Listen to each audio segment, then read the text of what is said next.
Hey, welcome everyone to Wizards Outlook. We got Raymond Lyons here, Cardell Dudley Jr., Wilson Tarpe Jr., and the Washington Wizards. They survived a very late scare from the Utah Jazz for a 122 win. Utah, similar to the other night when they played Miami, missing some pieces of their rotation. That said, Cardell, you're in the building. Exciting game down to the wire. Uh, what did you take away from Washington's 125-122 win? Their ball movement killed them, and they didn't turn the ball over, but they turned them over, and that just that difference in the game ended up kind of being the edge that they needed. Neither team really played defense well. I think Washington played better in spurts, but overall, they neither team played defense well. So it came down to offensive execution, who took care of the ball, who moved the ball better, and Washington did that. They only had 9 turnovers themselves, but of the 16 of Utah Jazz 16 turnovers, they scored 24 points off of those. Um, Washington also had 32 assists on 42 made shots. Again, the ball movement, it killed them. The extra pass, the quick passing, it got guys a lot of open shots, and that's why they were able to score pretty efficiently, especially from 3 point range. It's up 36% from deep, and just under 45% from the field, and they made their free throws, but they didn't beat themselves. They only had 9 turnovers in the game. Their guard play was pretty excellent in that regard. Bub and all those guys, Koulibaly, the guys that were handling the ball a lot. So they didn't give the Jazz extra chances to beat them. The problem was their defense. Points in the paint, Utah killed them 64-46. And a big part of that wasn't just Kyle Filipowski. It was also because they couldn't keep Isaiah Collier in front of them. That boy, super explosive from over court and off the bounce, man. Like his first step is ridiculous, man. And they had trouble keeping him in front of him. The thing with him is he's a streaky shooter, and he made some mistakes with a couple of costly turnovers down the stretch, man. So that was to the benefit of the Wizards, and then obviously the bench can't get enough of that. 44 points, 33 points from the Washington bench.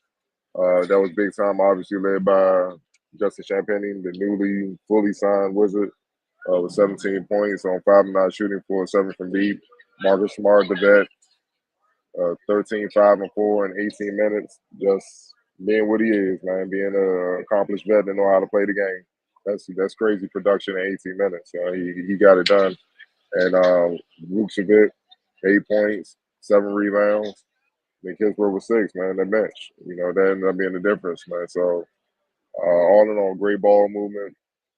Uh, Scoring off of their turnovers, the Jazz turnovers, and the bench points. Those are the key factors for me, and the Wizards game as well. All right, we'll have Ray rejoin us in a minute.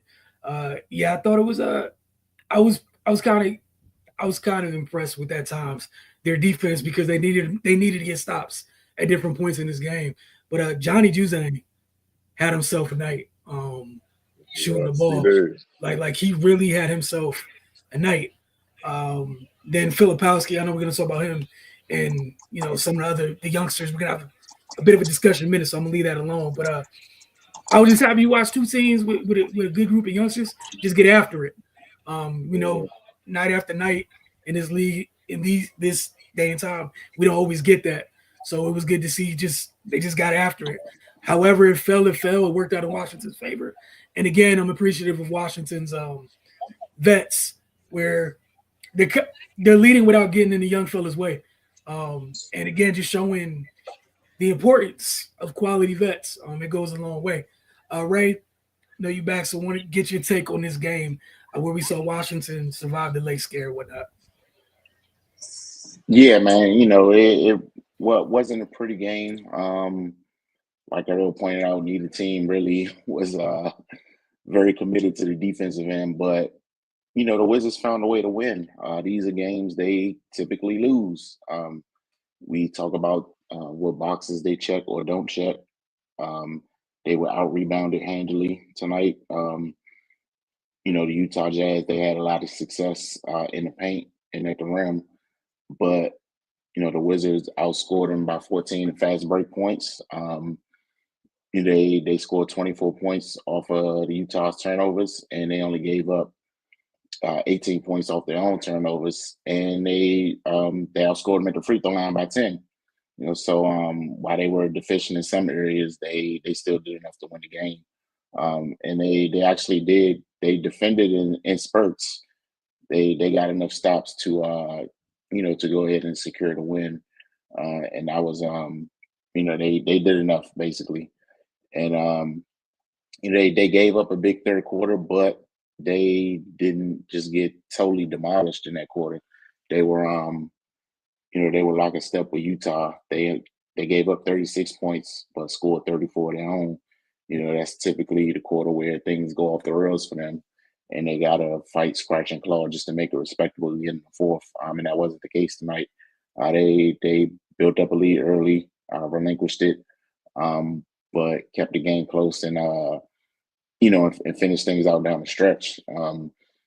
The trades for those vets they're paying dividends, man. Whenever those guys on the floor, they come up big for the Wizards. Middleton, he's still getting into the flow and getting his legs back up under him. He's starting to be more spry and get more active. And Marcus Smart is just bringing a lot of energy, doing a lot of dirty work, and just leading those guys. And then the youngsters are continuously developing as well. So yeah, man, it's can never complain about putting one in the W column. Like I said, this is a game they typically lose, whether it be from poor decision making down the stretch or things of that nature. But so yeah, it's glad to see them finish one off.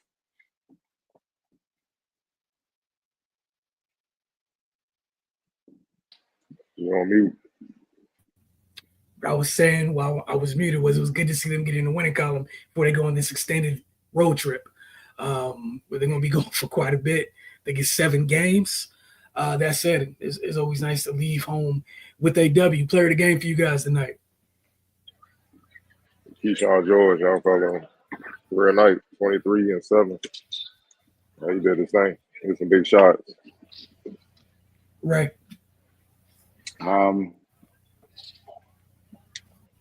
Yeah, I agree with Keyshawn George going back and forth between him and Alex Sarr. But yeah, Keyshawn, he was aggressive, looking for a shot. Came up big when they needed, and yeah, man, it's just good to see him continue to get more confident and start to push the issue a little bit offensively. All right, X factor for you guys. Bub Carrington, 12 points, game high 9 assists, 5 rebounds, couple steals, couple block shots. I don't think people understand his pace. He kept the Jazz off balance, man. They scored 28. The Wizards scored 28 fast break points to the Jazz 14. 21 of that came in the second half. And Bub had a lot to do with that. He was pushing the pace, but he was under control, and he was making the right reads, man. A lot of his assists came on Keyshawn George, 3-pointers or dump offs underneath the basket. The Sarr or guards cutting in, and Middleton and all those guys cutting in to score. He was carving those boys up, and to have 9 assists, the 1 turnover. I mean, come on, man. Every coach wants that from their point guard. Right.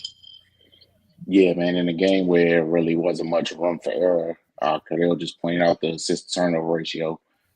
I'm living with 9-1 any day of the week. It's a game decided about 1 possession, and the way he took care of the ball was paramount. And yeah, he definitely pushed the pace on makes and misses. Just throwing a kick ahead pass and just keeping Utah off balance. That was crucial, man. It's in a game where neither team could really get stops. Yeah, he just was able to get the Wizards to sneak in some easy ones, and yeah, they added up, and it was a big part of the win.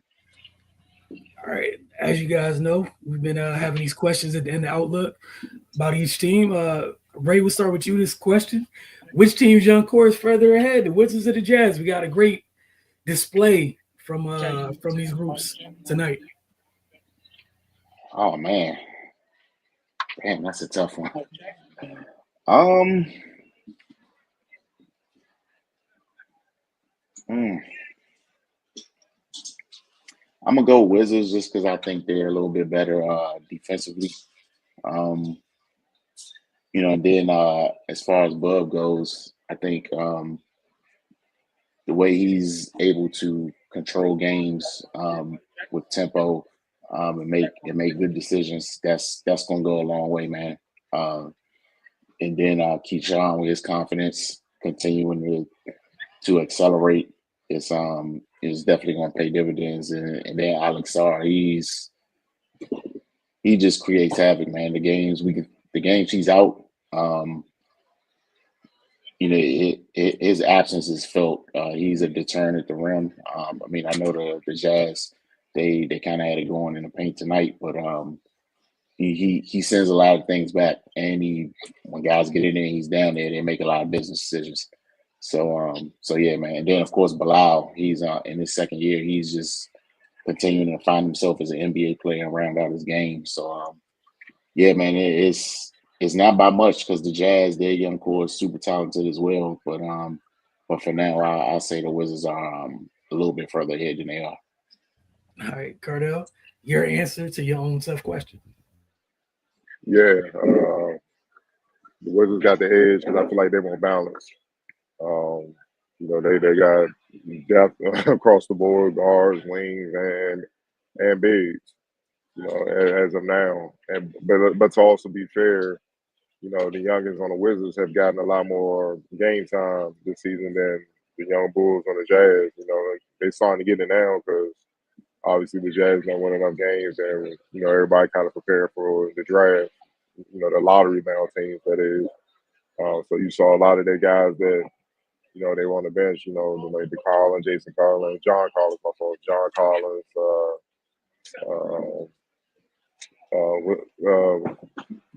Colin Sexton, and all those guys, they didn't play. You know what I mean? The usual suspects. So, but they got some talent, man.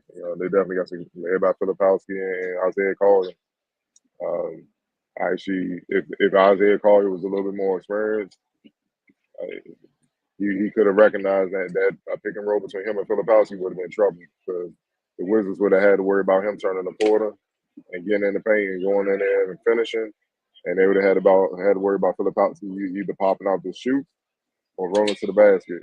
And he was finishing at will inside, man. So it was a great battle between him and Saul tonight. Two rookies, uh, two picks and whatnot, trying to establish himself as young, promising bigs in this league, man. So it was a good battle. But right now, you got to give it to Wiz because especially with the wing depth that they have, man, they got so many guys that can do so many different things. Um, they're light years ahead of where the Jazz wings are. Johnny Juzang is more of a two guard, kind of put him in there with the Bugs and all that, but the wings, and that's where the Wizards kind of got the edge. I was going to say the Wizards, and a lot of it's just as you guys mentioned, the time on task the Wizards players got.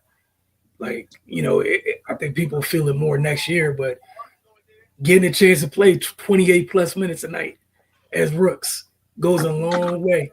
And then the wing depth, man. Like Bilal's in his second year, whatnot, but right, they got the type of wings teams in the league want, and they already have them. What in Bilal's year two, the rest of them year one, it's not bad at all, man. But it was fun watching that way to segue into the second question. Cardell, you touched on it a little bit, so we'll just let you add any thoughts that you wanted. The SAR first Filipowski battle tonight. We saw them rumble tonight. And obviously both teams got to feel good about where the young bigs are going forward. But any additional thoughts you had on those two this evening? Saul is a little bit more versatile. He can do more on the perimeter. Filipowski is kind of more ready to go with the inside out game. You know what I mean? You saw Sar, he kind of shied away from doing work inside unless he was completely open because right now he's just not strong enough.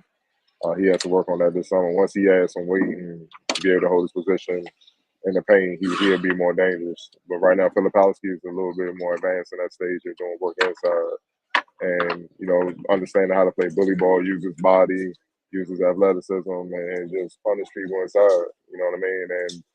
And also with strength comes holding your position, being able to move guys out the way so you can get more rebounds. And that's what you saw. He thoroughly 13 and 5. He got the edge tonight. It is what it is. Outscored them and out rebounded them. That's all. Got the last laugh because they won. But head to head, he got that edge, man. So 10 to 17 from the field, can't knock it, man. You know what I mean? So both are promising bigs. I think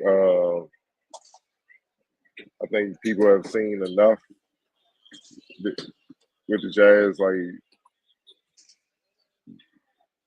him and Collins and all those guys and all that.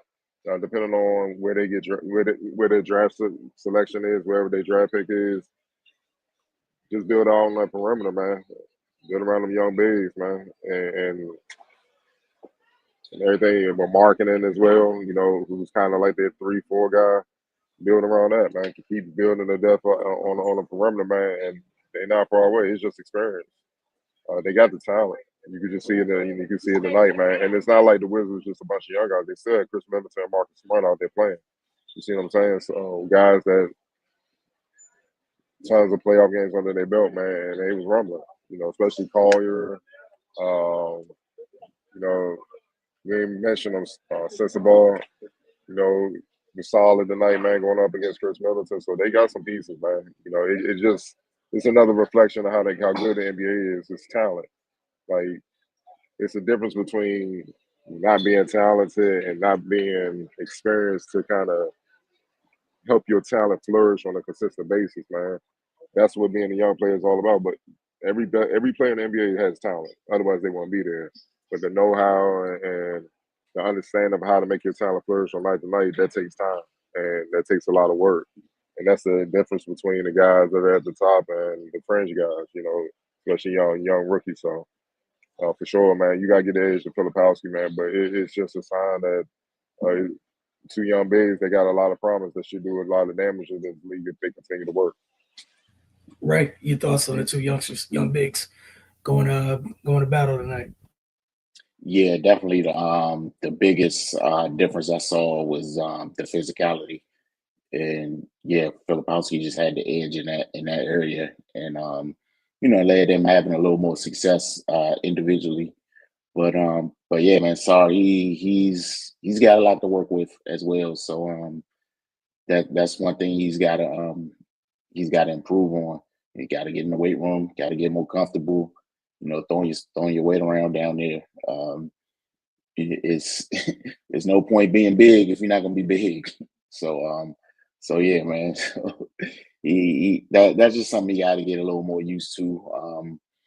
It some that jumper is not always gonna be falling, man. It's sometimes it's being able to just go down there and get some easy ones goes a long way. But yeah, like I pointed out, man, two extremely talented guys. They should be doing damage for a lot of years. But yeah, for tonight, Filipowski, I think he definitely got one up on him. But yeah, of course, I'm pretty sure Sar's happy with his performance and along with getting the W. But yeah, man, he should and I think in these matchups when he gets kind of physically outplayed like that, he feels it, and that's just going to lead him to try to catch up in that area. Yeah, I'm with you guys. Just Filipowski, the 2 years in college goes a long way. 2 years in college, work your body a little bit. Cardell, you touched on this since young fella got drafted about how important it was this offseason between year one and year two was going to be for him. Talking about Sar in terms of improving his body, especially if you're going to be in the paint. And this time where we're getting more and more bigs in the league. But yeah, Filipowski just looks like somebody who kind of already knows what his game is. And we're watching Sar Sar looks like someone's still trying to figure out how his game works on his level. And again, agree with you both where it gets a little stronger. Some of the big man stuff should be a little easier. But again, the reminder, the importance of what you're there to do as a big. Gotta be down there and hit the glass, man. That stuff matters. It matters quite a bit. Screen setting, being physical in that regard as well. All those little things. I think a couple nights ago we were talking about some of the things with playing the point guard position that people kind of forget or don't pay too much attention to. But as a big, it's great to have and like to build upon your skill. That said, the skills is supposed to be that stuff's supposed to be layered on top of the foundational building blocks of being a big. Certain things you just have to be able to do, and then that other stuff is great. You can shine, but that other stuff matters. And Filipowski right now, those basic building blocks, they're clearly there. But go ahead, Cardell. The one thing I was just going to add is when Marcus Smart was guarding Filipowski on the perimeter, and he was pressuring him, and he forced Filipowski to have to put the ball on the floor. And Filipowski took one dribble, put his shoulder into Marcus Smart. Marcus Smart is not an easy win in that physical battle. Like, he loves physicality. Like, let's do it. And Marcus Smart bounced off his ass across the lane, and Filipowski punched that shit home and won. Saw, on the other hand, if he tries to do that, once he gets bumped, he's going to get knocked off balance. He's going to pass that thing back out, and he tends to float back out to the perimeter. Like, he don't like that because he knows he's on the man right now. He gotta get stronger, though. And that's par for the course with a lot of young bigs and stuff like that, man. And that's also part of, the international way that you don't really see a lot of bruisers coming in the league overseas, man. It takes them a little time unless they already got the boat like a Jokic.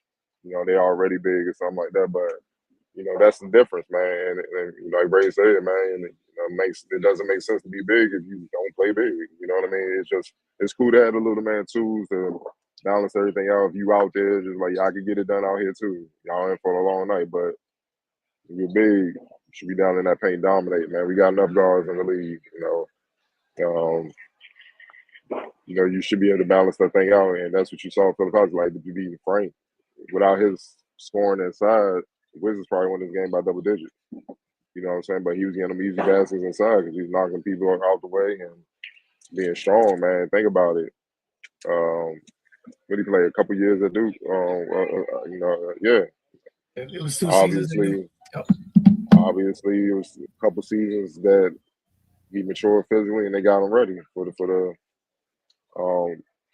type of game, man. Because the thing is crazy about the league. He obviously, you can tell he's strong because, man, if you can knock Marcus Smart off course as a rookie, you know what I mean, you're doing pretty good. You know what I mean?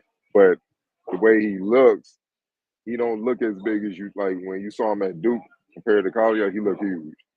But here it's just like, all right, you can tell he got the body of a rookie, but he cut though. You know what I'm saying? And that's the thing. A lot of just real thing, something real quick before we get up off of it. A lot of guys in the league got beach bodies. You know what I mean? Like, it look good, but they're not really that strong.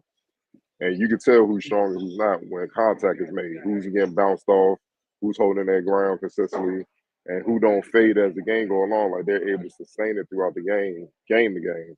That's when you know guys are strong and they putting that work in with their training and their regimen and the weight room and stuff like that. So, obviously, young fella, he got it in him, man. It's just a matter of him just sticking with it. And I'm sorry, he got to incorporate that. And when I mean get in the weight room, move fucking iron, not bands. None of that. You got to move iron, dog. That's the only way you're going to get strong. Because, see, if you can't handle him now, Filipowski's going to continue to get stronger.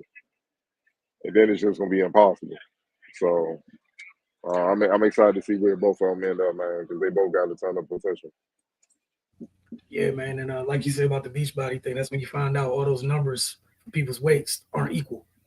Everybody 220 ain't 220, everybody 250 ain't 250. And a great example, the last 2 games we saw Filipowski, that 250 is legit 250. He was moving that 250 around and looked like 250. Bam's around that, whatever Bam weighs. Bam was moving people around. It's legit. Like, that weight is that weight. All right. Like, all of it's not equal. So just a great reminder. Again, good win for the Wizards. We'll see how they do as they embark on this road trip. I think it starts out in Toronto. So we'll see you guys again on Saturday night.